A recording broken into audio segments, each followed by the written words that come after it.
이번 시간에 다룰 주제는 하나님의 뜻이라는 그런 주제입니다. 일반 기독교인들 일상생활에서 사용하는 말 가운데에서 제일 많이 사용하는 용어가 하나님의 뜻이라는 단어입니다. 그래서 많은 사람들은 크고 작은 선택의 문제에 놓이게 되면은 하나님의 뜻은 무엇일까? 그렇게 하나님의 뜻을 발견하려고 합니다. 또 갑작스럽게 어떤 사고나 재난을 당하면 하나님께서 왜 우리에게 이런 일을 당하게 하셨을까? 여기에도 뭔가 하나님의 뜻이 있지 않을까? 그렇게 하나님의 뜻을 찾으려고 합니다. 또 자기가 하고 있는 사업이나 일들이 잘 되면 하나님 앞에 또 감사하면서 이것이야말로 하나님의 뜻이다.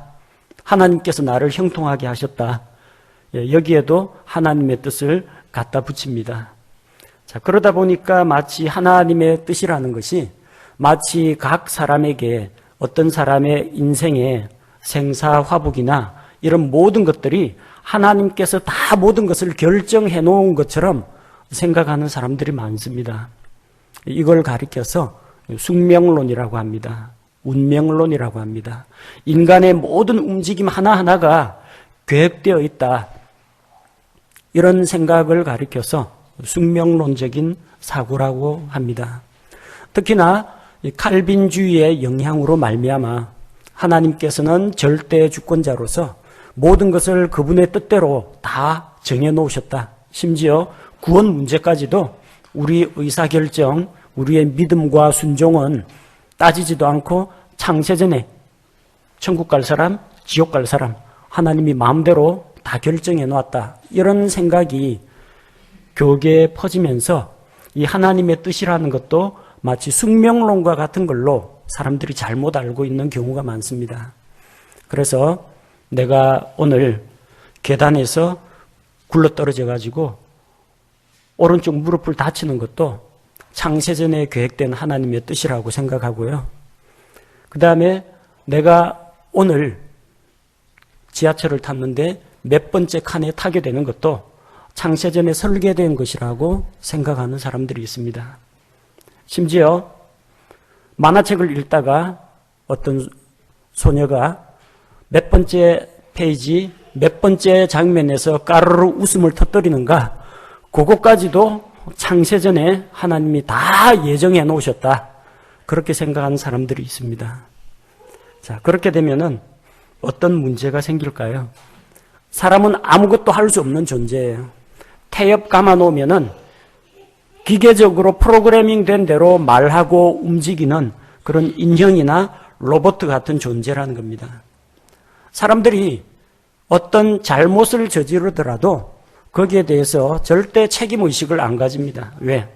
내가 사람을 죽인 것은 창세전에 하나님께서 나한테 살인자라는 배역을 맡기신 것이고 그 사람은 내 칼에 찔려 죽을 운명에 있었던 것이지 내가 자유로 한 것이 아니다. 결국 무슨 이야기가 됩니까? 하나님을 모든 사건, 사고, 재난, 범죄의 배후 조종자로 만드는 그런 결과를 가져옵니다. 하나님께서는 사람이 무기력한 로봇이라고 말씀하지 않습니다. 성경은 사람에게 의지적인 선택을 요구합니다. 오늘날 내가 생명과 사망, 복과 저주를 너희 앞에 두었으니 선택하라. 하나님 선택하라고 하십니다. 여호수아가 이스라엘 백성들에게 너희가 섬길 신을 오늘날 선택하라. 그렇게 이야기합니다. 예수님께서도 복음의 말씀을 믿고 받아들이는 자는 구원을 받을 것이요 믿지 아니하는 자는 영원한 정죄에 처하게 된다고 말씀하셨습니다. 우리의 자발적인 선택과 의지적인 결정을 하나님께서 인정하신다는 겁니다. 만약 인간에게 선택권이 없다면은 세상에 일어나는 모든 악과 또 사건이나 재난의 모든 원인은 하나님이 됩니다. 아담의 범죄도 하나님이 그렇게 되라고 예정해 놓으신 것이고, 가룟 유다의 배신도 하나님께서 유다의 마음을 조작해서 배신하라고 예정을 해 놓으신 것이고, 사람들의 살인과 전쟁도 하나님께서 정해 놓으신 것이고, 심지어 여객선 침몰 사건조차도 하나님께서 그렇게 되라고 창세전에 예정해 놓으신 것이다. 이런 식으로 이야기하면 하나님이야말로 모든 악과 불행의 원인이라고 봐야 됩니다. 그러나 우리는 그런 하나님을 믿지 않습니다. 하나님은 자신의 기뻐하시는 뜻대로 일을 하십니다. 또한 그분께서 일하시는 과정에서 사람의 선행도 사용하시고 사람의 실수나 잘못도 사용하십니다. 그러나 하나님께서 조작해서 어떤 사람을 강제로 죄를 짓도록 한다든지, 어떤 사람이 믿으려고 하는데 너는 택한 자가 아니니까 믿지 말라고 강제로 믿지 못하게 한다든지, 그런 일은 없다는 겁니다. 그래서 우리가 하나님의 뜻이라고 이야기할 때 이것은 하나님께서 우리를 향해서 가지고 계신 그분의 선하신 계획을 말하는 것이지, 하나님이 모든 것을 다 결정내놓고 우리는 기계적으로 그 프로그램에 따라서 알아서 움직이는 것이다, 이런 식으로 오해를 하시면 안 됩니다. 어떤 사람은 일상생활에서 사소한 것 하나하나까지도 하나님에게 물어보고 결정을 한다고 합니다. 그런 마음가짐과 자세는 분명 그 사람 동기는 좋을지 모르지만, 그런데 실제 그렇게 행하다가 어떤 오류에 빠지느냐, 모든 것을 하나님에게 물어서 결정한다는 겁니다. 아침에 6시에 일어나서 성경 말씀을 읽고 기도하기로 하나님 앞에 결정을 했어요. 개인적으로 결심을 했습니다. 근데 이 사람은 아침에 자명종이 울리면은 하나님 일어날까요 말까요 물어봅니다. 일어나라는 이야기가 이게 귀에 들리면은 일어나는 것이고, 그 말이 없으면 마음속에 그런 감동이 올 때까지 혹은 귀에 뭔 소리가 들릴 때까지 안 일어나는 거예요. 약간 정신적으로 좀 문제가 있는 사람입니다. 식당에 가서 짜장을 먹을 것인지 짬뽕을 먹을 것인지 하나님한테 질문하면은 하나님 뭐라고 하실 것 같아요? 하나님 그거 가지고 뭐 먹으라 하고 우리에게 개인적으로 지시를 내리시지는 않습니다. 먹고 싶은 거 먹으면 됩니다. 신발을 신을 때 왼쪽부터 신을까요? 오른쪽부터 신을까요? 습관대로 해도 상관없고, 뭐 오른쪽을 신든 왼쪽을 신든 그거에 뭐 하나님의 구원 계획이라든지 개인의 인생 문제를 결정짓는 것은 아닙니다. 웬만한 문제들은 하나님께서 우리에게 주신 이성과 분별력을 가지고 해결할 수가 있습니다. 그러니까 모든 것에 대해서 하나님의 뜻이 무엇일까, 사소한 것 하나까지도 밥을 먹을 때 저 숟가락으로 뜰까요, 젓가락으로 뜰까요, 그것까지는 안 물어봐도 됩니다. 하고 싶은 대로 하셔도 괜찮습니다.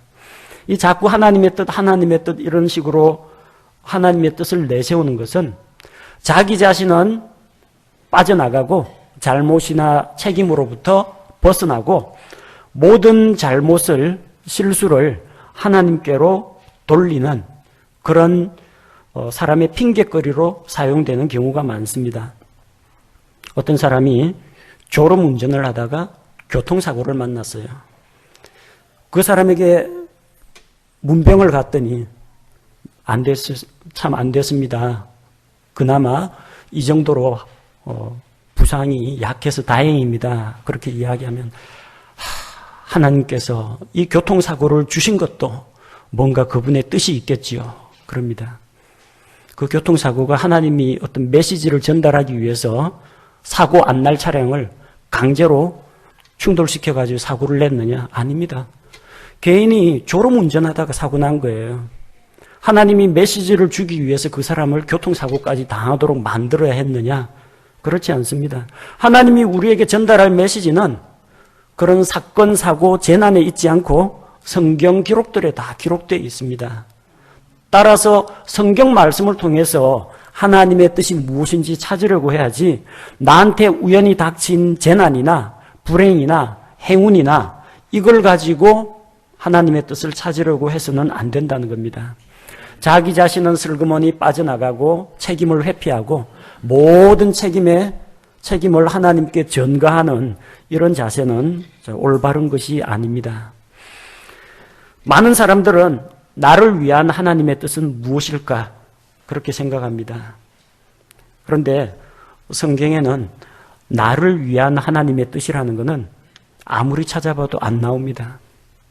나를 위한 하나님의 뜻은 성경에 기록되어 있지 않습니다. 하나님의 뜻이라면 하나님 그분 자신의 영광과 하나님의 거룩하심을 위한 뜻이 되어야 합니다. 하나님께서 나의 개인적인 신앙 상담사가 되어가지고 나를 위해서 인생 계획을 짜주고 그대로 움직이도록 하시지는 않는다는 겁니다. 하나님의 뜻은 그분 자신의 뜻입니다. 나를 위해서 하나님이 존재하는 것이 아닙니다. 그 반대로 하나님의 뜻을 위해서 내가 그걸 분별하고 하나님의 뜻을 따라서 일하는 것은 필요합니다. 대부분의 사람들이 나를 위한 하나님의 뜻을 찾습니다. 그래서 결혼을 앞둔 젊은 청춘 남녀들도 나를 위한, 나의 결혼 생활을 위한 하나님의 뜻은 무엇일까? 내가 영자하고 결혼하는 것이 하나님의 뜻인가? 순자하고 결혼하는 것이 하나님의 뜻인가? 성경 앞만 찾아봐도 영자하고 결혼하라, 순자하고 결혼하라 이야기는 안 나옵니다. 왜? 이 성경책은 하나님의 말씀과 하나님의 뜻을 적어 놓은 것이지 내 인생 계획 설계를 하나님이 성경에다가 적어 놓지는 않으신다는 겁니다.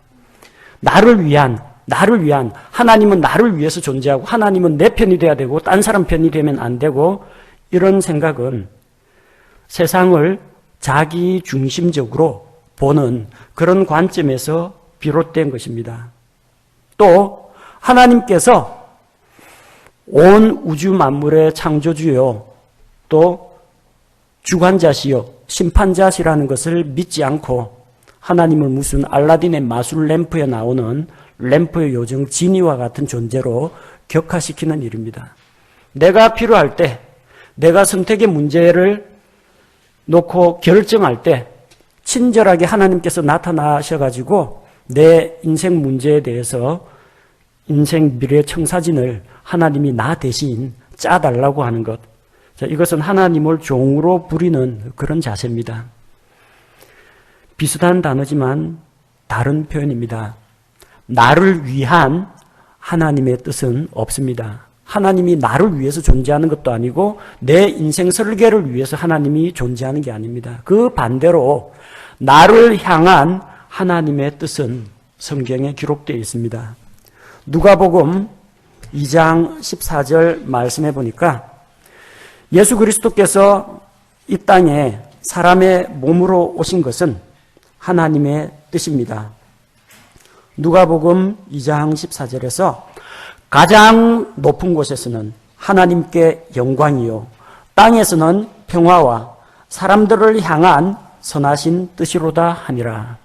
예수님이 이 세상에 오신 것은 사람들을 향한 하나님의 선하신 뜻입니다. 하나님의 뜻이 무엇입니까? 사람들을 향해서 하나님이 원하시는 거, 죄에서 돌이키고 구원을 받으라는 게 하나님의 뜻이라는 겁니다. 그래서 우리를 향한 하나님의 뜻은 성경에 나옵니다. 데살로니가 전서 5장 18절 말씀 보니까 데살로니가 전서 5장 16절에서 18절 항상 기뻐하라 쉬지 말고 기도하라 모든 일에서 감사하라 이것이 그리스도 예수님 안에서 너희에 대한 하나님의 뜻입니다. 우리에 대해서 우리를 향해서 하나님이 요구하시는 뜻이 있다는 겁니다. 예레미야 29장 11절 말씀에서 하나님께서 가지고 있는 계획이 있습니다. 너희를 향해 내가 생각하는 생각을 내가 아노라. 그것은 평안을 주려는 생각이요 재앙을 주려는 생각이 아니니 곧 기대하던 결말을 너희에게 주려는 것이라. 주가 말하노라. 너희를 향한 내 생각, 우리를 향하신 하나님의 생각, 하나님의 계획과 뜻은 있습니다. 그러나 나를 위한 하나님의 뜻은 없다는 겁니다. 나를 위한 하나님의 뜻이라는 것은 결국 이기적인 자기 욕심에 대해서 하나님께서 결제 도장 찍어달라는 이야기나 다름없습니다. 비슷한 표현이지만 성경적 표현을 사용하자면 나를 위한 하나님의 뜻을 찾을 것이 아니라 나를 향한, 나에 대한, 나에게 원하시는 하나님 그분의 뜻이 무엇인지를 발견해야 합니다. 나의 개인적인 유익과 의사결정을 위한 뜻이 아니고 하나님의 절대적인 뜻이 있는데 내가 어떻게 그 뜻을 분별하고 그 뜻에 순종할지를 찾아야 합니다.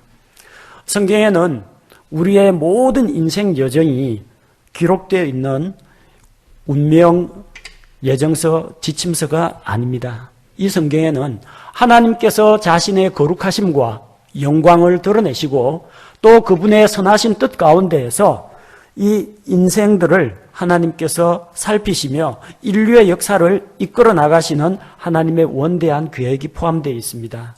보편적인 하나님의 진리가 계시되어 있습니다. 따라서 우리는 먼저 성경에서 이야기하는 하나님의 뜻이 무엇인지를 발견하고 그 뜻에 내 계획과 내 뜻과 내 생각을 맞추어 나가는 것이 필요합니다.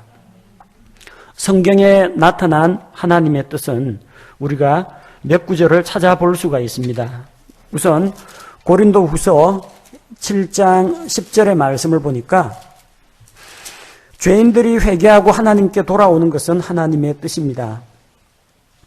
고린도후서 7장 10절에 하나님의 뜻대로 하는 근심은 회개를 이루어 다시 돌이킬 수 없는 구원에 이르게 하거니와 세상의 근심은 사망을 이루느니라. 마음속에 걱정이나 근심이 있는 분이 있습니까? 세상적인 근심도 있을 수가 있습니다. 이 세상적인 그런 근심은 사망을 이루지만 근심 가운데에도 하나님의 뜻대로 하는 근심이 있다는 겁니다. 어떤 근심요? 내가 하나님 앞에서 죄인이구나. 죄로 인해서 영원한 지옥의 형벌을 받을 수밖에 없는데 어떻게 하면 구원받을 수 있을까? 어떻게 하면 죄 문제를 해결할 수 있을까? 누가 나의 죄 문제를 해결할 수 있을까? 여기에 대해서 진지하게 고민하고 하나님의 말씀을 찾는 자들이 있습니다. 그렇게 하나님의 뜻대로 근심하고 회개하는 자, 그게 하나님의 뜻입니다. 그렇게 해서 구원받도록 하는 것이 하나님의 뜻입니다. 또한 베드로 전서에 보니까 우리가 선한 행위를 통해서 사람들 앞에서 좋은 감정을 드러내고 하나님께 영광 돌리는 것이 하나님의 뜻이라고 했습니다. 베드로전서 2장 12절 말씀에 보니까 이방인들 가운데서 너희 행실을 정직하게 하라. 이것은 그들이 너희더러 악을 행하는 자라고 비방하다가도 자기들이 바라볼 너희의 선한 행위들로 인해 돌아보시는 그날에 하나님께 영광을 돌리게 하리 함이라. 15절에 그리함이 하나님의 뜻이니 이것은 너희가 잘 행함으로 어리석은 자들의 무식한 말을 잠잠하게 하려 함이라. 그리스도인들이 세상에서 본이 되지 않는 생활, 본이 되지 않는 말을 내뱉을 때, 덕이 안 되는 행동을 했을 때 그 비난이 그 사람에게 뿐만 아니라 하나님에게, 우리 주 예수 그리스도에게 욕이 돌아갑니다. 그러나 우리가 잘 행하고 본이 되는 덕스러운 간증을 사람 앞에 내보일 때 바로 그것이 하나님의 뜻입니다. 우리의 선한 행실을 보고 사람들이 그 어리석은 말, 하나님을 회방하는 말을 그치게 되고 하나님께 영광을 돌리게 됩니다. 우리가 바른 행실을 사람들 앞에 빛으로 드러내는 것이 하나님의 뜻입니다. 또한 베드로전서 3장 17절 말씀에 보니까 너희가 잘 행함으로 고난을 받는 것이 하나님의 뜻일진데 악을 행함으로 고난을 받는 것보다 그것이 더 낫다고 했습니다. 잘 행함으로 그리스도 예수 안에서 하나님의 뜻대로 살고자 하는 자는 반드시 핍박을 받습니다. 예수 그리스도로 말미암아 고난당하고 핍박을 당하는 것이 하나님의 뜻이라는 겁니다. 또한 베드로전서 4장 19절에서 그러므로 하나님의 뜻대로 고난을 받는 자들은 잘 행하는 가운데 자기 혼을 그분 곧 신실하신 창조자께 맡겨 지키시게 할지어다. 하나님의 뜻대로 고난을 받는 자들, 선을 행함으로 또 그리스도 안에서 경건한 생활을 함으로 고난을 받는 것이 하나님의 뜻이라고 했습니다. 성경에서는 또한 그리스도인들에게 거룩하고 경건한 삶을 살도록 이야기하고 있습니다. 데살로니가 전서 4장 3절의 말씀을 보니까 하나님의 뜻은 이것이니 곧 너희가 거룩히 구별되는 것이라. 너희는 음행을 삼가고 거룩한 행실을 통해서 우리가 성화의 과정을 거쳐가는 것이 하나님의 뜻입니다. 하나님은 거룩하신 분입니다. 따라서 내가 거룩하니 너희도 거룩할지어다 하신 말씀을 따라서 우리의 삶을 거룩하게 순결하게 관리하는 것, 세상으로부터 죄로부터 불경건한 것으로부터 우리 자신을 분리하는 것, 이것이 하나님의 뜻입니다. 조금 전에 읽어드린 말씀 데살로니가 전서 5장 16절에서 18절 말씀처럼 항상 기뻐하고, 왜 기뻐할 수 있습니까? 하나님께서 우리와 함께 계시고 슬프고 힘든 일 가운데에서도 하나님께서 우리를 돌보고 계시기 때문입니다. 쉬지 말고 기도하라고 했습니다. 하나님 앞에서 끊임없이 기도로 하나님과 교제하는 생활을 하고 모든 일에 감사하라고 했습니다. 좋은 일이든 나쁜 일이든 하나님께서는 인간의 실수와 약점과 이런 불행한 사고조차도 선으로 바꾸어 놓으실 수 있는 그런 분이기 때문에 그런 하나님께 감사하는 것이 바로 그것이 그리스도 예수님 안에서 너희에 대한 하나님의 뜻이라고 했습니다. 또한 디모데전서 2장 4절 말씀을 보니까 하나님의 마음속에 있는 하나님의 소원이 있습니다. 하나님이 진정으로 원하는 것이 있습니다. 그분은 모든 사람이 구원을 받고 진리를 아는 데 이르기를 원하시느니라. 에스겔 대언자가 하나님의 말씀을 대언했습니다. 나는 죄인들이 죄 가운데에서 멸망하는 것을 기뻐하지 않는다. 그들이 죄에서 돌이켜서 생명을 얻는 것을 기뻐한다고 하셨습니다. 하나님은 사람들이 구원받고 진리를 알기를 원하십니다. 죄인들이 죄 문제에서 돌이켜서 하나님께 돌아와서 죄 용서받고 하나님의 백성으로 살아가는 것을 원하고 계십니다. 우리가 성경에 기록된 이런 일반적인 하나님의 뜻에 대해서 순종할 때 우리는 구체적인 하나님의 뜻을 하나씩 분별할 수가 있습니다. 먼저 우리는 이미 알고 있는 일반적인 원리와 하나님의 뜻에 순종해야 합니다. 사람들 가운데에서는 하나님의 뜻이 무엇인지 묻기만 하고 가르쳐주면 따라하지 않는 사람은 있습니다. 더러 있습니다. 누군가 상담을 해와요. 목사님, 이런 상황에서 제가 어떤 결정을 내리는 게 좋겠습니까? 상담인 줄 알고 답을 해주거든요. 근데 상담 받으러 오기 전에 마음속에 미리 답을 다 가지고 있어요. 목사님이 뭐라고 대답하든지 나는 이렇게 하겠다. 결정을 내리고 있는 사람도 더러 있습니다. 열심히 이야기해주면은 그렇지만 자기 뜻하고 맞으면은 목사님도 그렇게 생각하시죠? 맞장구를 치는데 성경 말씀을 가지고 보여줬는데도 자기 뜻하고 안 맞으면은 그렇지만 또 자기 생각을 이야기합니다. 이게 어제 오늘 이야기가 아니고요. 구약시대부터 있었습니다. 예레미야 42장에 보면은 참으로 어처구니 없는 그런 이스라엘 백성들의 상담 이야기가 나옵니다. 예레미야 42장 3절 말씀에 보니까 이스라엘이 바빌론의 침공으로 거의 다 멸망했습니다. 그 땅에 남아있는 소수의 사람들이 있는데 자, 우리가 어떻게 해야 되느냐.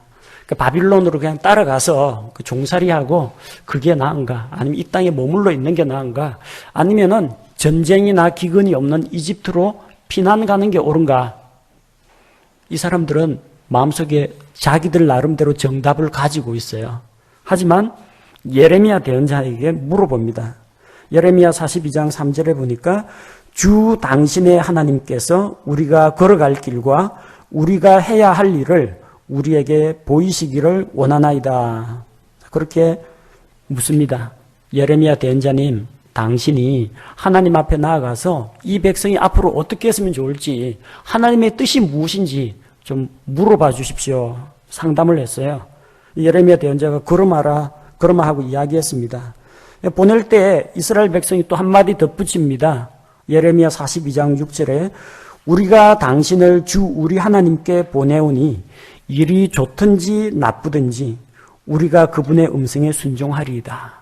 하나님이 좋은 쪽으로 이야기를 하시든지 우리 계획하고 반대되는 나쁜 쪽으로 이야기하시든지 어쨌든 우리가 순종하겠습니다.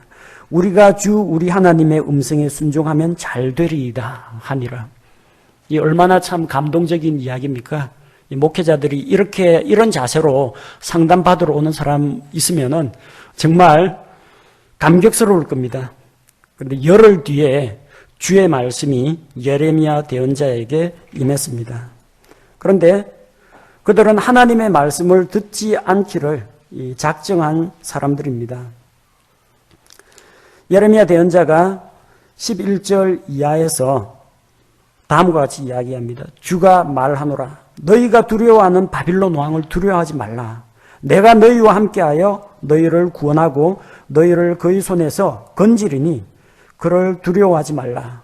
내가 너희에게 긍휼을 베풀리니 그가 너희에게 긍휼을 베풀어 너희를 너희 땅으로 돌아가게 하리라. 그러나 만일 너희가 말하기를 우리가 이 땅에 거하지 아니하리라 하며 주 너희 하나님의 음성에 순종하지 아니하고 이르기를 아니라 우리는 전쟁도 보지 아니하고 나팔 소리도 듣지 아니하며 빵의 굶주림도 잊지 아니할 이집트 땅으로 들어가 거기 거하리라 하면 어떻게 된다고요? 너희가 다 멸망하고 거기서 죽을 것이라고 이야기했습니다.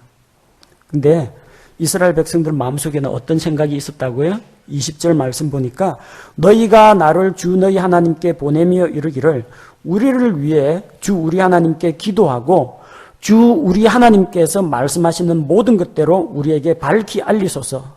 우리가 그것을 행하리이다 하여 너희 마음속으로 속였느니라. 이 사람들은 자기를 속인 사람들입니다. 하나님의 뜻이라면 무엇이든지 우리가 순종하겠습니다. 그게 우리에게 좋은 일이든 나쁜 일이든 하겠습니다 하고 상담을 요청했는데 하나님의 뜻은 이것이다 가르쳐 주니까 안 하려고 합니다. 우리는 전쟁도 없고 또 기근도 없는 이집트로 내려가겠다고 합니다. 이렇게 하나님의 뜻이 무엇인지 궁금해서 알기만 하기를 원하는 사람이 있어요. 하나님의 뜻은 무엇일까? 근데 그 뜻이 자기 생각하고 안 맞으면요, 순종을 안 합니다. 이렇게 불순종하는 자들에게는 하나님께서 더 자세한 것들을 보여주실 수가 없다는 겁니다. 아브라함은 갈 바를 알지 못하고 나왔습니다.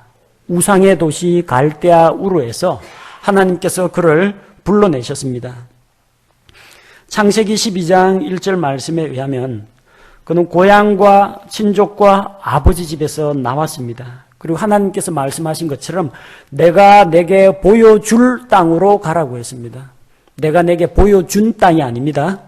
어디로 갈지 안 가르쳐줬어요. 보여줄 땅.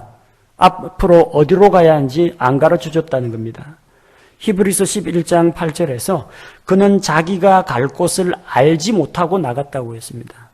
그러나 확실한 건 있어요. 갈대아 우르는 아니라는 겁니다.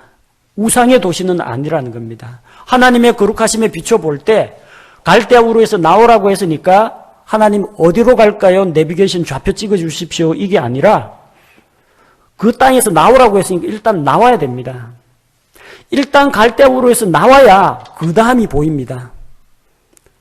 하나님이 그 먼 미래를 한꺼번에 다 보여주지 않으셨다는 겁니다. 그가 일단 우상의 도시를 떠났을 때 하나님께서 다음 단계를 인도해 주셨습니다. 가다가 강을 따라서 올라가다 보니까 하란이라는 곳에 이르렀고 또 하란에서 얼마간 머물러 있다가 하나님께서 그를 가나안 땅으로 들어오게 했습니다. 아브라함은 가나안 땅이 하나님의 약속의 땅인지 어떻게 알았을까요? 하나님 한 번도 가르쳐 준 적이 없습니다. 그러나 그가 우상의 도시 갈대아 우르를 떠났을 때 하나님께서 매일매일 그의 삶을 인도해 주셨습니다. 그는 가는 곳마다 하나님 앞에 제단을 쌓았습니다. 그리고 하나님께 경배했습니다. 날마다 숨쉬는 순간마다 하나님께서 그의 발걸음을 인도해 오셨던 겁니다. 이미 알고 있는 하나님의 뜻에 순종할 때 첫 발자국을 내디딜 때 그 다음 단계가 보인다는 것입니다. 하나님의 뜻은 한눈에 볼 수 있는 여행지 관광 안내 지도가 아닙니다. 여기 가면 뭐가 있고 저기 가면 뭐가 있고 이렇게 다 한꺼번에 보여주는 것이 아니라 매일매일 조금씩 돌려가면서 풀어가면서 읽는 두루마리 성경과 같습니다. 한쪽 페이지를 다 읽고 이렇게 감아야 다음 페이지를 펼쳐볼 수가 있습니다. 우리가 이미 알고 있는 하나님의 뜻에 순종할 때 하나님께서 그 다음 단계를 보여주십니다. 우리가 하나님 앞에서 그리스도인으로서의 선한 간증을 드러내고 항상 하나님을 가까이 하는 가운데 그분 안에서 기뻐하고 기도하고 감사할 때 하나님의 뜻인 모든 사람이 하나님을 알고 죄에서 돌이키고 구원받기를 원하시는 그 하나님의 뜻에 순종해서 하나님의 말씀을 선포하고 가르칠 때 우리가 세상으로부터 분리된 거룩한 삶을 살고자 할 때 내 앞에 있는 선택의 문제에 대해서 하나님께서 구체적인 그런 지침들을 하나하나씩 보여주신다는 겁니다. 하나님이 누구에게 하나님의 뜻을 보여주십니까? 자기의 말씀에 순종하는 자, 이미 알려진 하나님의 뜻에 순종하는 자에게 하나님께서 더 자세한 구체적인 지침들을 주신다는 겁니다. 성경에는 내가 누구와 결혼해야 할지는 언급되어 있지 않습니다. 그러나 일반적인 원리가 있습니다. 너희는 믿지 않는 자와 함께 불공평하게 멍에를 매지 말라고 했습니다. 내가 그러면 이 세상적인 잘못된 교제, 인간관계를 멀리해야 되겠구나. 요걸 끊을 때 자연히 믿음의 배우자를 만날 수 있게 됩니다. 아모스 3장 3절 말씀과 같이 두 사람이 합의하지 아니하고서야 어떻게 동행하겠느냐. 이 말씀을 따라서 나하고 같은 신앙의 방향과 또 신앙적인 목표 이걸 가지고 있는 사람을 선택할 때 하나님께서 준비해 주신 그런 배우자를 만날 수 있습니다. 하나님이 너는 누구하고 결혼하라 꿈이나 계시로 보여주시는 것이 아니라 우리가 자신을 거룩하게 하고 분리하고 성경의 말씀에 나오는 일반적인 이런 원리를 따라갈 때 하나님께서 점점 구체적으로 나의 삶을 매 순간 인도해 주신다는 것을 믿을 수가 있습니다. 직장의 문제, 진로 문제로 고민하십니까? 어떻게 하는 것이 하나님께 영광이 되겠습니까? 내가 이 직장 가는 게 하나님께 영광이 되겠습니까? 아니면 다른 직장에서 근무하는 것이 하나님께 영광이 되겠습니까? 제가 주일날 빠지지 않고 교회 나오면서 하나님께 예배 드릴 수 있는 이런 직장도 있고 보수는 많이 주는데 쉬는 날 없이 계속 돌아가고 또 야근이 많아가지고 몸을 피곤하게 하는 그런 직장이 있는데 내가 어느 걸 택할까요? 하나님의 말씀에 비추어 보십시오. 너희는 먼저 하나님의 왕국과 그분의 의를 구하라고 했는데 어느 것에 우선순위를 맞추느냐. 말씀을 따라 내가 우선순위를 맞출 때 자연스럽게 하나님께서 원하시는 바대로 결정을 내릴 수가 있게 됩니다. 수많은 선택의 문제에 대해서 하나님의 뜻을 분별한답시고 무슨 미래를 알아맞힌다는 점쟁이나 이런 사람들, 예언의 은사 받았다는 그런 사람들을 찾아갈 필요가 전혀 없다는 겁니다. 하나님의 뜻은 하나님 자신의 말씀인 이 성경 말씀 속에 들어 있습니다. 그래서 성경 말씀을 통해서 우리에게 보여주신 기초적인 원리들에 우리가 순종해 나갈 때 우리의 삶이 보다 더 구체적으로 하나님 원하시는 방향으로 인도함을 받을 수가 있습니다. 성경 말씀에 대해서 좀 분별력이 없거나 또 이 성경에 어떤 내용이 기록되어 있는지 잘 모르면은 여러분을 잘 아는 영적인 리더십이나 아니면은 같이 교제하는 형제 자매들에게 자문을 구하는 것도 좋은 방법이라고 생각합니다. 그래서 우리 성도들이 하나님의 뜻이라는 이런 말을 들었을 때 무슨 신비한 하나님의 음성, 계시 이런 걸 떠올리기 이전에 성경에 기록된 하나님의 원리, 하나님의 계획, 우리를 향하신 그분의 뜻과 계획이 무엇인지를 생각하고 성경 말씀을 통해서 올바른 분별력 가운데에서 매사 결정을 내리시기 바랍니다. 제가 기도하겠습니다.